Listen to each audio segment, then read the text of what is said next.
السلام علیکم ورحمۃ اللہ وبرکاتہ۔ غصہ انسان میں بہت ساری غلط اور گناہ کی باتیں پیدا کراتا ہے۔ غصہ جب بندے کے دل میں ٹھہر جاتا ہے تو وہ کینہ بن جاتا ہے، بغض بن جاتا ہے، دشمنی بن جاتا ہے یا پھر حسد بن جاتا ہے، جس سے بندہ کسی کا غم دیکھ کر خوشی محسوس کرتا ہے، کسی کو خوش دیکھ کر اسے دکھ ہوتا ہے۔ اسی طرح اگر کسی پر کوئی بلا نازل ہوتی ہے، مصیبت ہوتی ہے، تو یہ خوش ہوتا ہے۔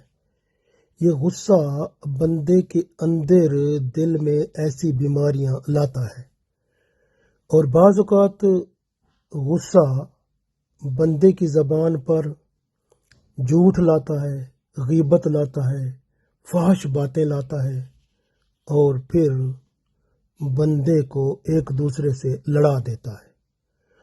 اور اس کی سب سے نقصان دہ بات یہ ہے کہ یہ اللہ کے رسول صلی اللہ علیہ وسلم کی امت سے تعلق کو ختم کرا دیتا ہے، کیونکہ بندہ جب غصے سے کسی کے ساتھ بات چیت کرنا چھوڑ دیتا ہے تو رسول اللہ صلی اللہ علیہ وسلم نے فرمایا 3 دن تک اگر بات چیت بندہ نہیں کرتا تو چوتھے دن اس کا تعلق ختم ہو جاتا ہے رسول اللہ صلی اللہ علیہ وسلم کی امت سے، تو وہ ختم تعلق ہو جاتا ہے۔ تو یہ غصہ ہی ایسا کراتا ہے۔ اسی طرح سے غصہ جس پر آتا ہے یا جس کا دل میں حسد بیٹھ جاتا ہے یا غصے سے کینہ، بغض، اندر غصہ جم جاتا ہے، دل میں بیٹھ جاتا ہے، پھر وہ جب کہیں نظر آئے گا تو بندہ اس کو حقارت کی نظر سے دیکھتا ہے، اور اگر زبان چلانی پڑے تو زبان درازی کرے گا، یا ہو سکتا ہے اگر اپنے سے کم مرتبے کا ہے تو پھر اس پر مذاق کرے گا۔ تو یہ سب غصے کے ہی اثرات ہیں تو جو بندے پر شروع ہو جاتے ہیں۔ اور دوسروں کا حق ادا کرنا جو ہے وہ غصے والے کو دکھ لگتا ہے۔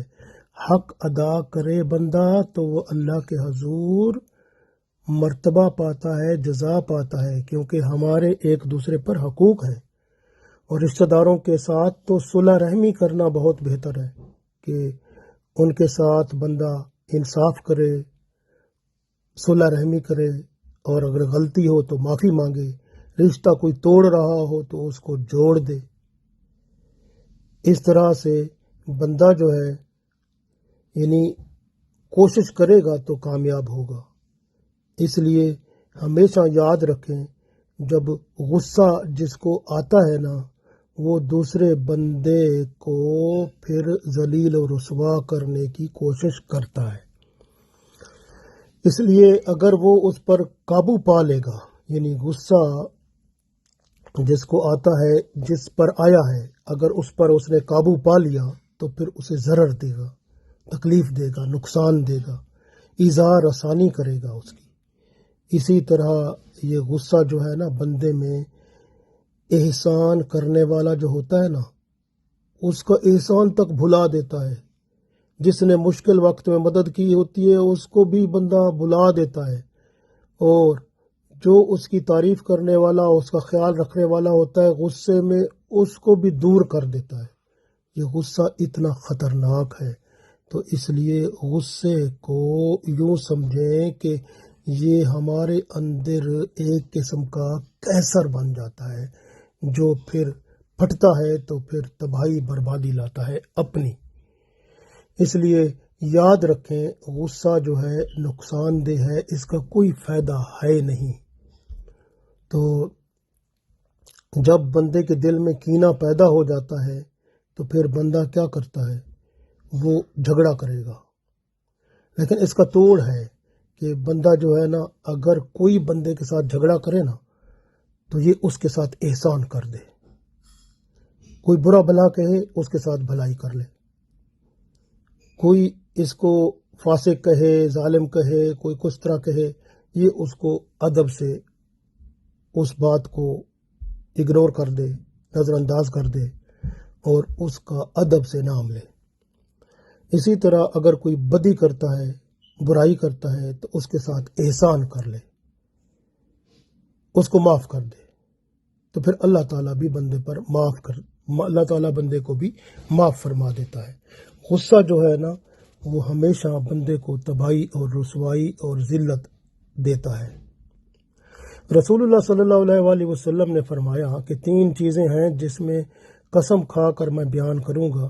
پہلی بات یہ ہے کہ صدقہ دینے سے مال کم نہیں ہوتا، یعنی صدقہ دیا کرو، مال بڑھتا ہے۔ دوسری بات آپ صلی اللہ علیہ وسلم نے فرمائی کہ کوئی ایسا نہیں ہے جس نے کوئی خطا بخشی ہو اور اللہ تعالیٰ قیامت کے دن اسے بڑی عزت نہ دے، یعنی جو بندہ کسی کی خطا یا غلطی کو بخش دیتا ہے، قیامت کے دن اللہ اسے بہت بڑی عزت عطا فرمائے گا۔ اسی طرح تیسری بات فرمائی کہ وہ بندہ جو عادت ڈالے گا مانگنے کی، بھیک مانگنے کی، تو پھر وہ گرفتار ہوگا افلاس میں، غربت میں۔ بندے کو مانگنا ہے تو اللہ سے مانگے۔ حضرت عائشہ رضی اللہ تعالی عنہا فرماتی ہیں کہ میں نے کبھی نہیں دیکھا کہ رسول اللہ صلی اللہ علیہ وآلہ وسلم نے اپنے کام کے واسطے کسی پر غصہ کیا ہو، مگر جب کوئی شخص اللہ تعالیٰ کا کام چھوڑ دیتا تو آپ صلی اللہ علیہ وسلم اس سے بہت ناراض ہوتے تھے، اور جب آپ صلی اللہ علیہ وآلہ وسلم کو ان 2 باتوں میں سے ایک کا اختیار دیا جاتا تو آپ صلی اللہ علیہ وآلہ وسلم وہ بات فرماتے جو مخلوق پر آسان ہوتی، بشرطے کہ اس میں گناہ نہ ہوتا۔ حضرت عقید بن عامر رضی اللہ تعالیٰ عنہ فرماتے ہیں کہ رسول اللہ صلی اللہ علیہ وآلہ وسلم نے میرا ہاتھ پکڑ کر فرمایا، کیا تمہیں میں نہ بتاؤں کہ بہترین خلق جو ہے وہ کیا ہے اور دین میں وہ کیا چیزیں ہیں؟ تو فرماتے ہیں رسول اللہ صلی اللہ علیہ وسلم نے بتایا کہ یہ بہترین خلق دین میں کیا ہے۔ وہ بتایا، پہلی بات کہ کوئی تجھ سے اگر قطع محبت کرے تو تو اس سے دوستی کر۔ دوسری بات کہ جو تجھے محروم کرے تو اسے عطا کر۔ اور تیسری بات جو کوئی تجھ پر ظلم کرے تو تو اسے معاف کر دے۔ رسول اللہ صلی اللہ علیہ وآلہ وسلم فرماتے ہیں کہ حضرت موسیٰ علیہ السلام نے اللہ تعالیٰ سے پوچھا کہ یا اللہ، تیرے بندوں میں کون تجھے سب سے زیادہ عزیز ہے؟ اللہ تعالیٰ نے فرمایا، وہ بندہ جو انتقام کی قدرت کے باوجود معاف کر دے۔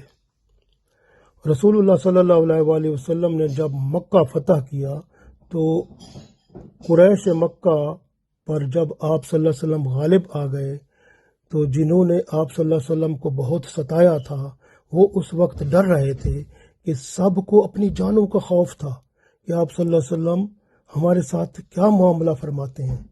رسول اللہ صلی اللہ علیہ وسلم نے کعبے کے دروازے پر اپنا ہاتھ مبارک رکھ کر فرمایا، اللہ تعالیٰ ایک ہے، اس کا کوئی شریک نہیں ہے، اس نے اپنا وعدہ پورا فرمایا اور اپنے بندے کو فتح یاب کیا اور نصرت عطا فرمائی اور دشمن کو شکست دی۔